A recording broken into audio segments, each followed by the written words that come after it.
তাদেরকে অভিশাপ দেয়। অভিশাপ কি জিনিস আমরা বুঝি, মানুষের ধ্বংস আমরা চাই, ধরে পাচ্ছি কিনা? আর আল্লাহ অভিশাপ দেয়, মানুষের অভিশাপ, একজনের অভিশাপ অপরজনের উপরে খাটতেও পারে, নাও পারে, ধরে পার কিনা, কিনাই ঠিক কিনা? আর স্বয়ং আল্লাহ স্রষ্টা সৃষ্টিকে যদি অভিশাপ করে, সেই অভিশাপ কি মিস আছে? ধরে বলে আল্লাহ যদি অভিশাপ করে, সেই অভিশাপ কি মিস আছে? সেই অভিশাপ মিস হবে না, কারেন্টে লেগে যাবে। আর যেহেতু লেগে যাবে, যারা আল্লাহর রাসূলকে, আল্লাহর হাবিবকে কষ্ট দেয়, তারা আল্লাহর কোরআনে পড়বেই পড়বে, কোনো সন্দেহ নাই। এই জন্য আল্লাহ রাসূল কষ্ট পায়, যারা আছে তাদের কোনোভাবেই এমন কথা বলা উচিত না যে আল্লাহর হাবিব যাতে কষ্ট পায়, বলা কি উচিত?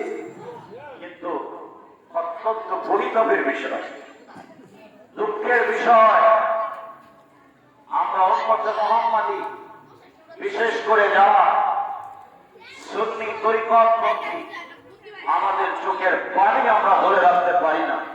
যখন দেখি জাহিদ আল্লাহ সেজে বড় বড় আল্লামারা আমার নবীর বিরুদ্ধে যত কথা, আমার নবীর সম্মান হানি করার যত কথা, আমার নবীর সম্মান খাটো করার যত কথা, আমার নবীকে অপমানমূলক যত কথা, আমার নবীকে গালিগালাজ করার যত কথা, আমার নবীকে কষ্ট দেওয়ার মতো যত কথা, তত কথা তারা বলে বলে বলে বলে আলোচনা করে। নাউজুবিল্লাহ বলে, আরো করে বলো না নাউজুবিল্লাহ।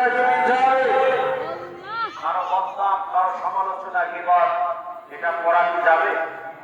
জোরে বলেন, করা যাবে না।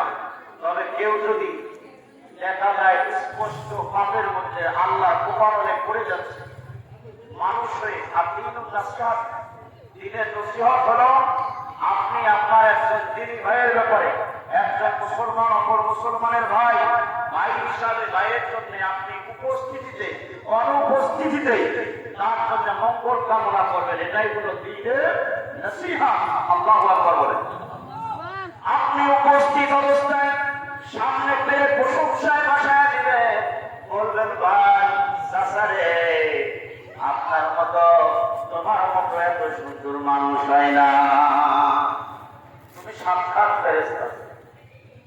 সরে যাওয়ার সাথে আর আপনার খবর এত খারাপের খারাপ, এরা দেখলে উঠু নষ্ট হয়ে যায়। নাউজুবিল্লাহ, এরা দেখলে উঠু নষ্ট হয়ে যায়, সে সামনে এতক্ষণ পর্যন্ত গেজাইল,